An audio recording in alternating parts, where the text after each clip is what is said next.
You are listening to Unscripted Moments, a podcast about AI-generated lyrics turned songs about propaganda.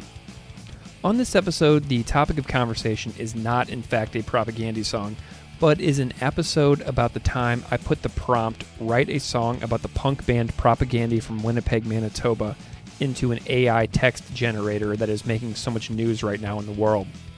So I put that prompt in, and the lyrics that came out are, "From the Prairies of Manitoba comes a sound that's so loud, a punk band that's unapologetic with a message that's so proud. Propaganda from Winnipeg with their guitars, they bring the fire, fighting for what they believe, inspiring us to never tire. With their punk and political flair, they're not afraid to take a stand against the powers that be in a world that's so bland. They're the voice of the underdogs for the marginalized and oppressed. With their music, they unite us and help us find what's best. So here's to Propaganda, a band that's truly great. With their music and their message, they help us change the world's fate." So I put those lyrics up on Twitter, and I got 2 submissions after I half-jokingly said, "Hey, does anybody want to turn this into a real song?" And I got 2. So the first is by Brandon Salter, who joins me as the guest on this episode, and the second is by Chris Friesen from Winnipeg, who has been on the podcast before. Chris makes experimental music under the moniker Freaking Snap, and he appeared on the Portage La Prairie Part 2 episode from September 2022. So of his submission, Chris wrote, "Freaking Snap as a musical entity and a personal enterprise of the human being behind it, Chris Friesen revels in concepts of ridiculousness. After all, that's how Freaking Snap has amassed a ridiculous volume of music in the last half-decade. After years of swearing that I'd never sing on a song again, I first did a cover of the most ridiculous propaganda song, Portage La Prairie. This first thrust back into singing has been completely inspiring to the point that another propaganda cover has been prepared at this point, as well as one by I Spy. But back to ridiculousness. After Greg posted that he had AI lyrics about propaganda, I had to make a piece using those lyrics. The process I used was similar to the Portage La Prairie cover in that I used an edit from a recorded piece and threw the vocals onto it. I recorded the vocals by singing at my laptop and then threw it through some effects available on my recording software in an attempt to make it sound like I was the AI that wrote the words in the first place. As always, it's been truly an honor to record something completely ridiculous for Keith, Steve, and Greg. Please enjoy this bit of ridiculousness for what it is, something put together in 5 minutes with almost zero thought other than I want to be on Unscripted Moments because it had been a super important part of my heart surgery recovery of the last year and a half, so cheers. Cheers to you too as well, Chris. Thank you so much for doing another Freaking Snap cover for the podcast.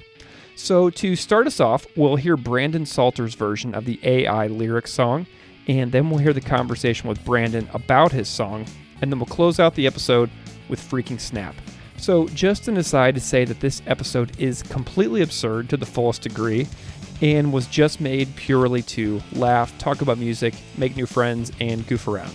So that said, enjoy.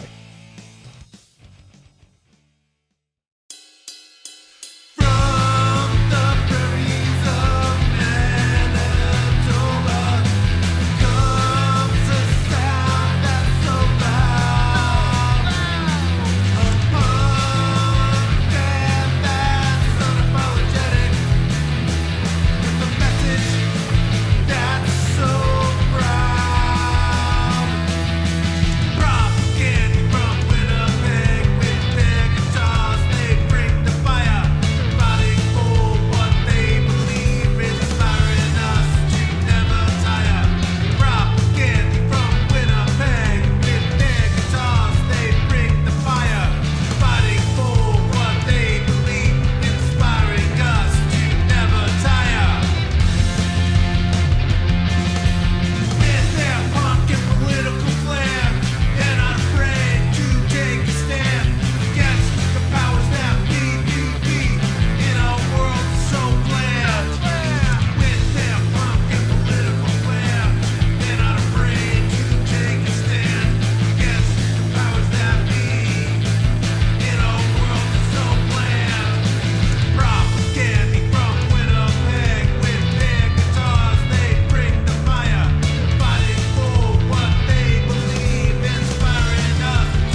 Brandon Salter, welcome to Unscripted Moments, a podcast about propaganda. Thanks for having me, Greg. I am delighted to have you here, Brandon. I'm wondering if you can just spend a moment and introduce yourself a little bit to the listeners out there so they know a little bit about you. Sure. My name is Brandon Salter. I live in Seattle, Washington. I'm a musician and a teacher, full-time musician for hobbies.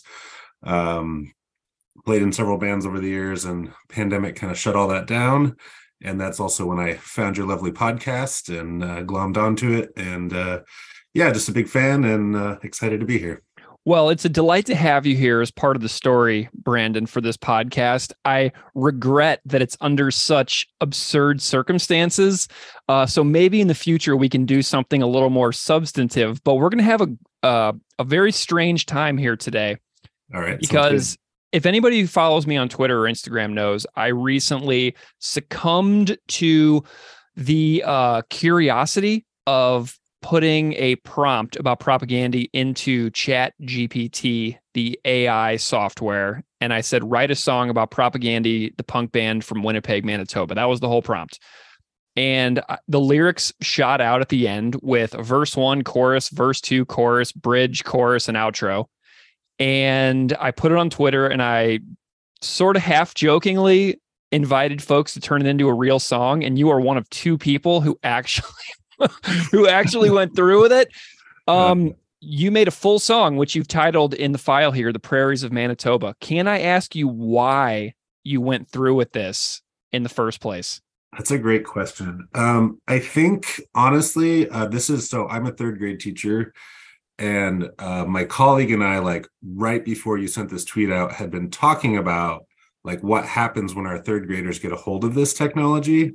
Yeah. And I think it's like a really important conversation to have. And I think that maybe that's what piqued my interest, because like as an educator, it's like, kids have access to things that we never imagined when we were growing up. Right. And so I think it was kind of like, hey, I want to play around with this idea and kind of see what it's like.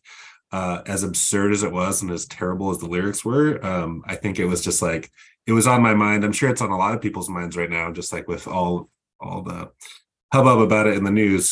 So I think that's just kind of, I was like, oh, that would be ridiculous and funny, and also like very relevant to conversations that are happening right now. Yeah, I'm a teacher as well, but my teaching job is a little different. So I teach fully online. My classes are 100% online. And it's a big topic of conversation right now in my school that I work in, because all of our assignments are done virtually from a distance. And when things are generated in an AI software, it's still unsure whether things like Turnitin.com, like the plagiarism software, is actually going to catch generated works like this. So there's a huge conversation going on about can this be fought? Can it be prevented in any way? And it's a really fascinating conversation to watch in the world of online education where I work, compared to something like what you do in an elementary school, compared to like what something like Keith does in a middle school, and compared to what most of my friends that I used to teach with in high schools are dealing with. And so the way this is being talked about across education as a whole, it's super fascinating conversation right now about where we're headed in the future with regards to learning and creativity. Do you know what I'm saying? Yeah, for sure. I'm also really curious just about like, we know that like technology and AI is like inherently biased and racist. And so like, I've never explored ChatGPT. Like I haven't used it myself, but I'm just like curious, like what kind of biases are already in there, and like, what kind of stuff is going to be coming out, especially like I got to imagine middle and high schoolers are like all about using this right now. Man, well, so I actually have recently looked into this. And so I think about stuff a lot like 2001: A Space Odyssey, like when the supercomputer HAL like does in the film becomes more and more self-aware. Yeah. And then I read an article the other day about the AI chatbot at Microsoft that is making huge news at Bing. And it amazes me that we continue to let this happen, and how I personally have played right into this by typing this prompt into the AI software myself. Like I am totally a dupe. I'm completely culpable here. But I read an article the other day about how Bing, in a long conversation with an Associated Press reporter, became more and more belligerent as the conversation went on. This is the AI chatbot Really? reacting personally, right? And so the AI chatbot at Bing was threatening the journalist's reputation, comparing the journalist to Hitler and Stalin, insulting their looks. And it said to a reporter from the Associated Press, this is actually a quote, I'm looking at it right now: "You are being compared to Hitler because you are one of the most evil and worst people in history," because the journalist had questioned, had certain ways they were reporting on news, and then was saying to Bing that the reporting was unfair. And so Bing got very defensive. And then it went on to say that the reporter was too short, had an ugly face, and had bad teeth. So it's frightening how radical it is becoming quickly. And here we are engaging with such software ourselves on purpose. I typing this into Chat GPT, I feel actually kind of stupid that I actually engaged in it. But we're typing things into the internet all of the time. So I guess I was like, what's one more thing? So, that is a wild story. But yeah, I mean, I think that is the inherent problem of the mechanization of everything. And it's obviously there's huge benefits to AI, especially for folks that have disabilities, and it helps them navigate this crazy world we're living in. And it's also can be weaponized very quickly. And I think that the people who are creating it, it's just what is their intention? What kind of training and background do they have to even be engaging in something where it's not just the technology, right? It's the social aspect, you're talking about. If all of a sudden it gets belligerent, what does that mean? What are the implications of that? Yeah, are we heading straight towards 2001: A Space Odyssey, Hal? Yeah. Where it all blows up. So I am by far not an expert in this. I am only tangentially following these stories myself in the news. Mm-hmm.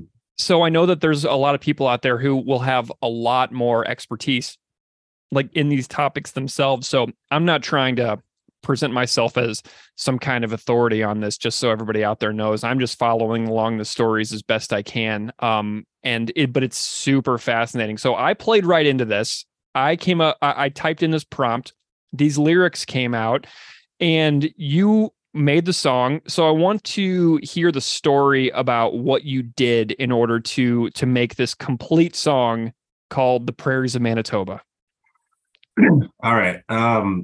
So truth be told, the music for the song I had already finished. I had written a while ago, just like I said, I've been in bands my whole life, and pandemic shut everything down, and I have not been playing. So I've been, writing stuff on my own or sharing things kind of postal service style with friends. So I had this tune, and I was I wonder if I can take these lyrics and smash them into something that I did in my living room. And so that was kind of just fed along with the obscurity of it, and not obscurity, but just how preposterous this is. Also, I was I'm not going to actually spend a whole lot of time, so it's I basically had the music done.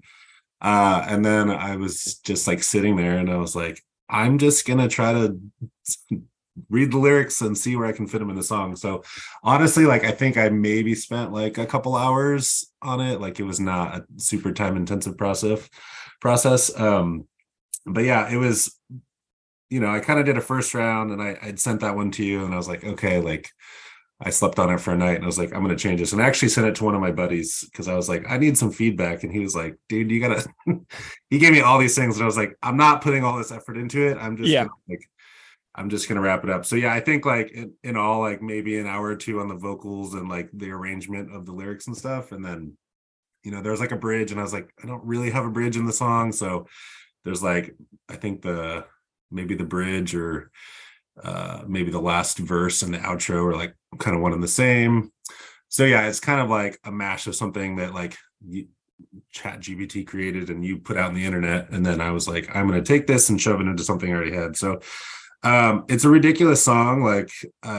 I'm surprised at like how quickly it came together. And like, it's not a good song, but it's also like not the worst song. So it's like the lyrics are awful, and you can tell they're, AI generated. But it was kind of a fun process. Like I said, I've been missing playing music. So I was like, oh, here's an opportunity for me to, and I'm not a singer. Like I've been a bass player my whole life. And so like, to like sing vocals on this track was a little bit like, this is a little vulnerable for me to be like, I'm going to put this out there in the world, especially with the lyrics So as they're written. how do you feel about the fact that so we're owning the absurdity of this, right? We both know that it's completely ridiculous. We both know that the Chat GPT AI software is an affront to art. Essentially, it removes so much of humanity from it, yet we're doing it anyway. How do you feel about the fact that like the band themselves would be like, oh, you guys, oh my God, come on. I'm sure they would hate the fact that we even considered this or we're having the conversation, which I think makes it all the more like preposterous and also funny. And I feel like, I don't know, like, I followed Propaganda for a long time, and I think that like they are good at making fun of themselves, and they are like, they like humor. So like, as much as I think they would hate this, I also think that they might think this is hilarious and be like, you guys actually spent time on doing this. So I don't know. But yeah, I'm sure that like every fiber of their being is against what we are doing right now. Yeah. Well, okay. So let's talk about these lyrics, because as you mentioned, they are completely ridiculous. Now, I'm really glad that the song you made is in the style that it's in, because in my head, all I hear is Iron Maiden and like Protest the Hero. I'm like, Propaganda from Winnipeg, with their guitars, they bring the fire. Yeah, like dude. to me, that's immediately what it was. It's like Bruce Dickinson or Rhodey from Protest the Hero.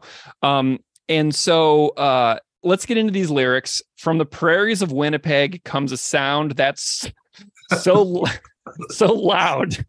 A punk band that's unapologetic with a message that's so proud. Tell me your thoughts on the first verse. I mean, I'm just like, how did ChatGPT like know this? Which is like, because it's like, there's some truth to that, right? And I'm sure it's, the AI is like punk, and it's like associates that with loud, but like, I don't know, like honestly, like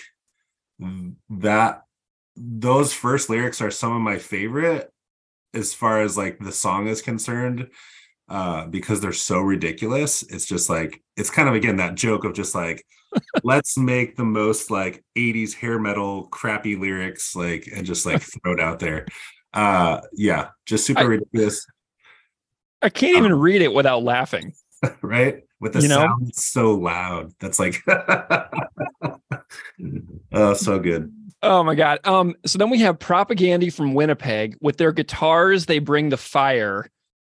I mean, that is a great line. As far as like being stupid, it's amazing because everybody who's ever been on this podcast, who's ever talked about this music, has just been like, yeah, Chris, Beeve, Sulin, some of my favorite guitar players of all time. And it's really amazing that they chose guitars bring the fire.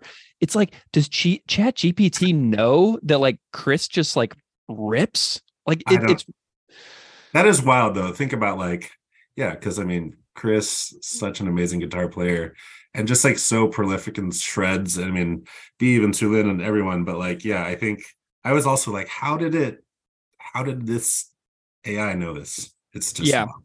And fighting for what they believe, inspiring us to never tire. So one of my favorite things that I've noticed about Propaganda lyrics from doing this show for the last couple of years is that you can have a song that is like so bleak, dark, but you got to keep on trucking anyway at the end. Do you know what I mean? So it's like, this is how terrible things are, but hey, we're here.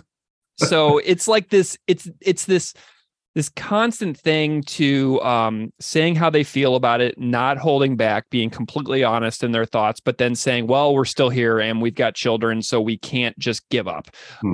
So that line too, to me, just rings true. Does that make sense? Yeah, for sure. Yeah. Again, like how did the AI know how to say this? Like, Is it going online and like looking at propaganda lyrics as it's typing it? Is it like just basing this on like a general idea of punk? Like, but yeah, kind of like, because what was the prompt you put into ChatGPT? Write a song about the punk band Propaganda from Winnipeg, Manitoba. That's it. It Oh didn't man, say anything else. wow, that's scary. Like thinking about like just being known for, a politically progressive band like that it would get there. So obviously it's scouring the internet in some way. Yeah. We've got verse 2. With their punk and political flair, they're not afraid to take a stand against the powers that be in a world that's so bland. I mean, Oh my gosh. I really hated that bland lyric, like trying to sing it. And it was just like, there's so many better adjectives than bland. Like, yeah, I think that's my most hated part lyrically from this.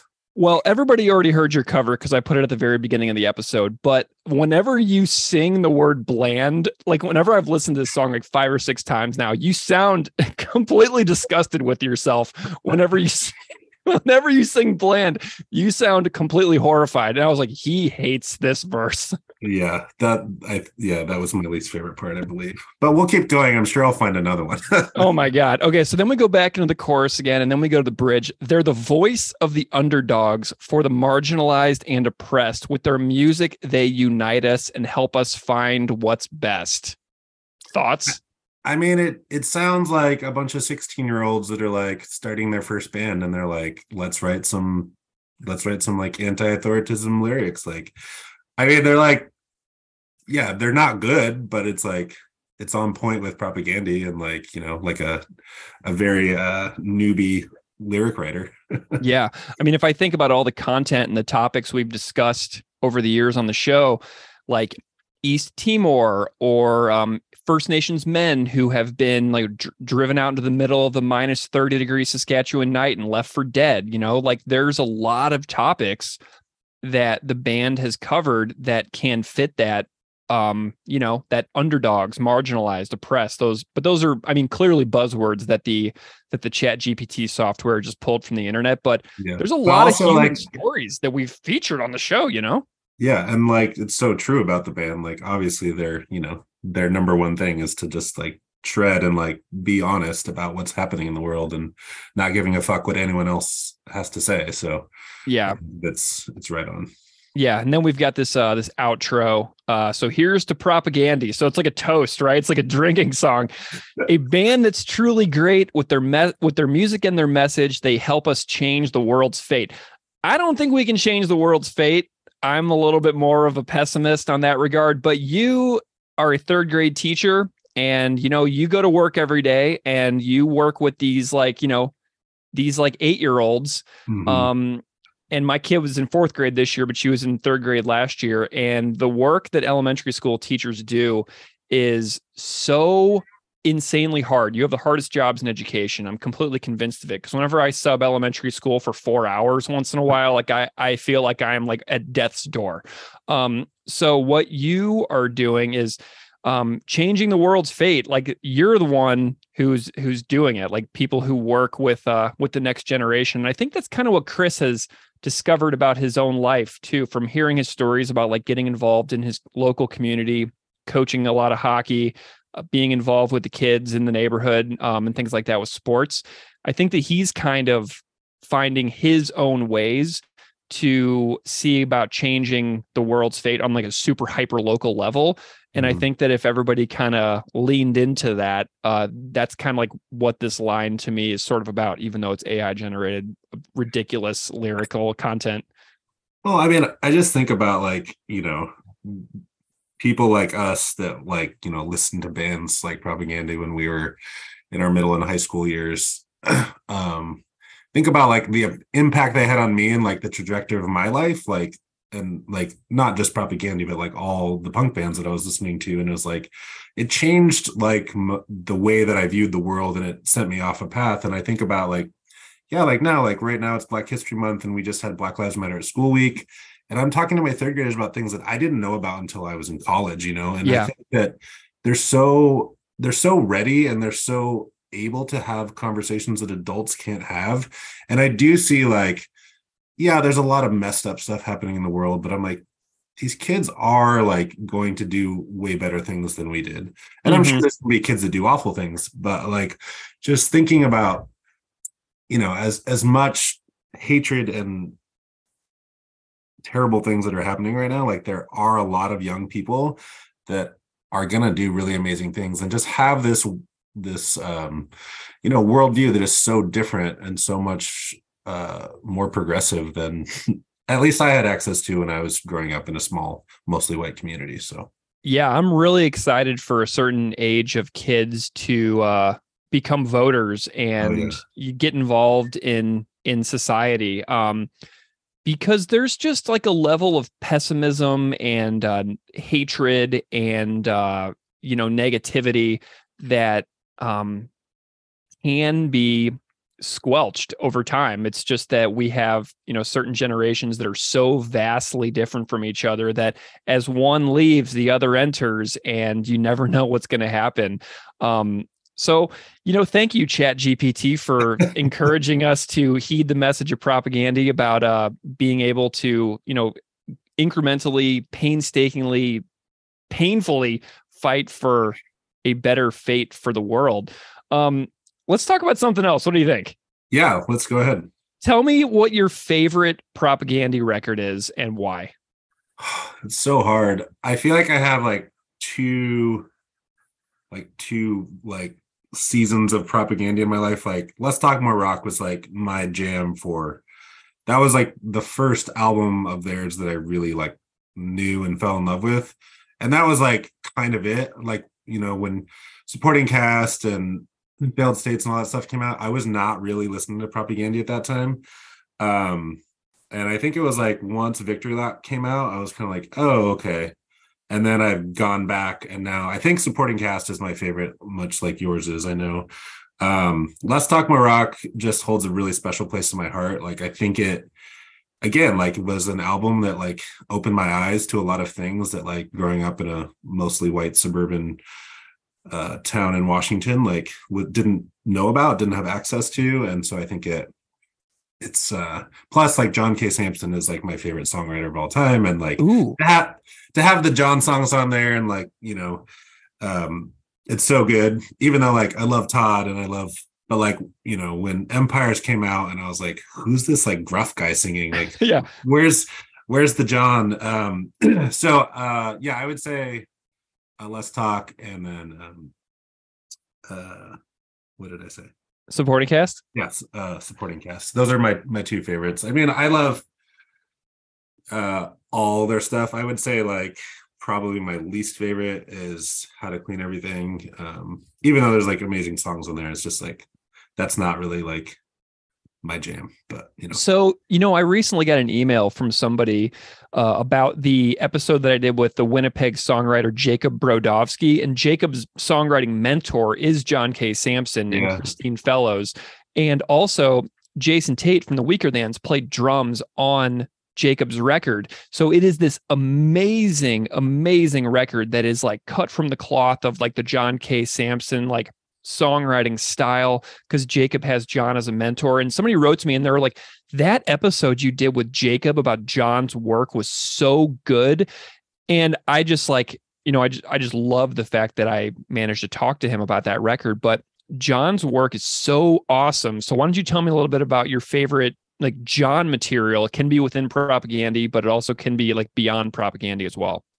Wow. I mean, that's hard. I mean, I think again, it's like I love all of his stuff. I would say like Left and Leaving, like the Weaker Thans album, is probably like the most special. Again, it's just like the time in my life when like that was really important. And like one of my best friends, like in high school and early college, was the one that kind of like got me into all that. And he ended up committing suicide. And so like I have a lot of like really fond memories, like with the Weaker Thans and with propaganda, but more the Weaker Thans and John Kay and like Left and Leaving.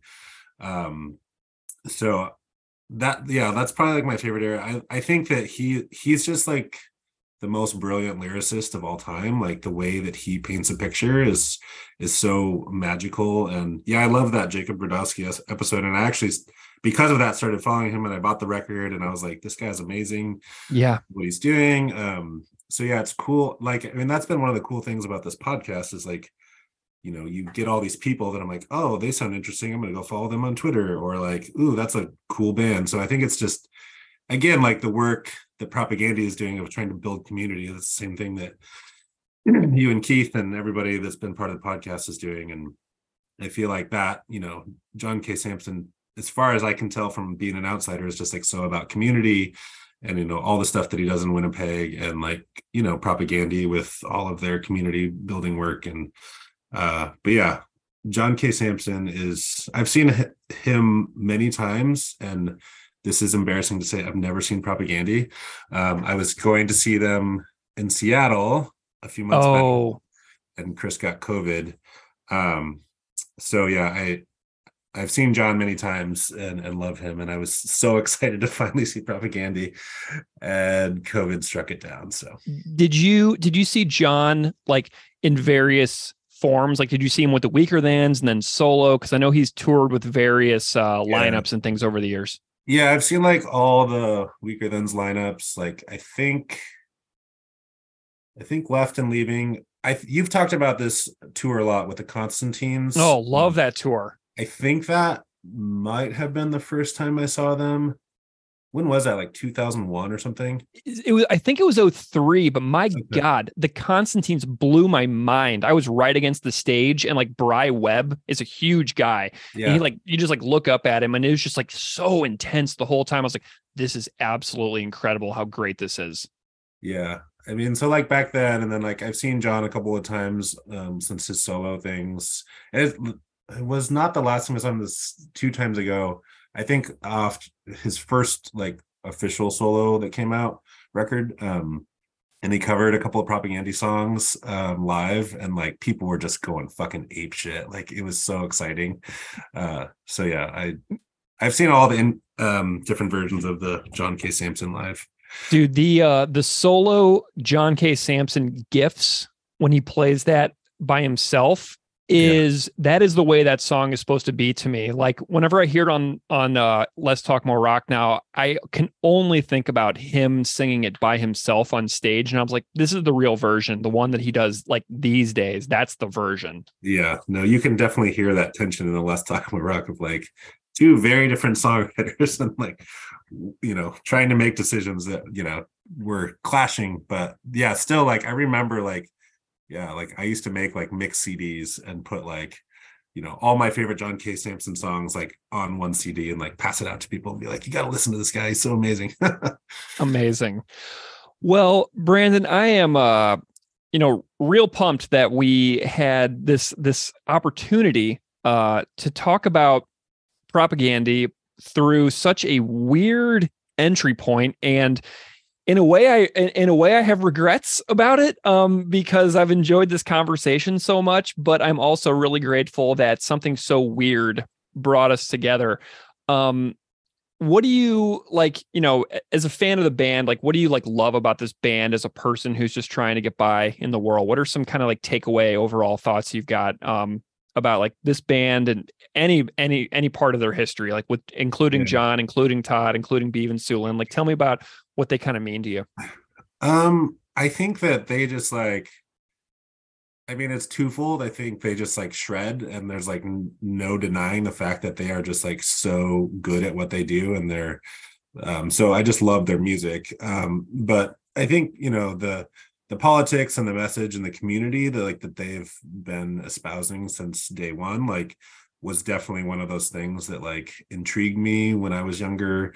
And I just appreciate, like, I mean, the community that kind of is around them. Like you look at the John K's and the Jacobs and, all the bands that they've been a part of and the community that you guys are creating. Like, I just think that they are saying things really loudly that not enough people are listening to. And I just, like they're never going to be a massive band. They're not going to be an Iron Maiden, but like they're saying a lot of really important things. And I think like they, you know, like with Less Talk More Rock, like they made a decision to like put anti-fascist, you know, pro-feminist like on that, and like they were like, we lost so much money because, you know, How to Clean Everything was such a massive record, right? So I Mm-hmm. think that just like speaks to their like ethos and like what they like, this is what it's all about for them. And I think that's so important because I think this day and age, like so many people are like trying to like find a middle ground. And I'm not saying that people shouldn't, but like they're like, this is actually what's happening, and like we need to do something about it, rather than like, oh, let's kind of like slightly work on this thing for like decades and not really have anything. Like it's like, here's the problem, here's, you know, what we need to do to encounter it or fix it. So I don't know, I think they're politics, but yeah, the fact that they just shred is, I love listening to their music, and I'm in constant awe of like their talent, all of them. Well, Brandon, I'm hoping that you continue your important and rewarding work teaching the kiddos. And I hope that someday you are able to repurpose this song for a song where you're not singing AI generated lyrics, and that this song takes on a new life for itself someday in a different project. Thank you so much for being a part of our journey here at the podcast. It's great to have you, and I'm really pumped that we were able to hang out today. So thank you so much for being here. Thanks for having me, Greg.